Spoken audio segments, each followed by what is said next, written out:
నమస్తే గోమతి సరదా ముచ్చట్లకి స్వాగతం. జనరల్గా ఈ మధ్య కాలంలో పేరెంట్స్ ఏం చేస్తున్నారంటే పౌరహిత్యం తీసుకున్న వాళ్ళకి అమ్మాయిని ఇవ్వడానికి భయపడుతున్నారు. అది ఎందుకు అనేది అయితే తెలియడం లేదు. కానీ ఏం కాదు, ఇవ్వచ్చు పిల్లను. ఎందుకంటే మంచి ఇన్కమ్ ఉంటుంది, జాబ్ పరంగా ఉంటుంది, బయట కూడా దొరుకుతాయి డబ్బులు. ఎక్కువ మంచిగా కాళ్ళు మొక్కి డబ్బులు చేతిలో పెట్టి వెళ్తూ ఉంటారు. మనల్ని ఒక మంచి సద్గురువు లెవెల్లో చూస్తూ ఉంటారు. అమ్మాయిని నిశ్చలంగా ఇవ్వచ్చు. ఎందుకు అని అంటే ఒక మార్నింగ్ 6కి టెంపుల్ ఓపెన్ చేస్తే 12 లోపు కంప్లీట్ అవుతుంది. 12కి అయితే మూసేస్తారు. మళ్ళీ ఈవినింగ్ 5:30, 6కి ఓపెన్ చేస్తే మళ్ళీ 10 వరకు 9:30 వరకు మాత్రమే ఉంటుంది.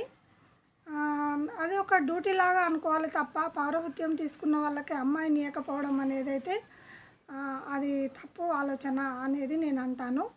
కాబట్టి మీరు తప్పకుండా పౌరహిత్యం తీసుకున్న వాళ్ళకి తప్పకుండా అమ్మాయిని ఇవ్వండి. చాలా అద్భుతంగా ఉంటుంది. మంచి మంచి బట్టలు పెడతా ఉంటారు, మంచి మంచి కానుకలు వస్తూ ఉంటాయి, శాలరీ పరంగా కూడా మంచిగానే ఉంటుంది.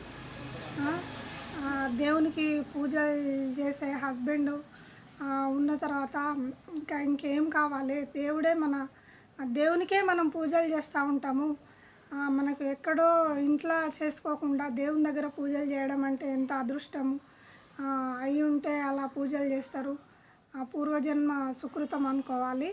కాబట్టి అమ్మాయిని ఇవ్వడానికి వెనుకకైతే పోకండి. Thank you for watching.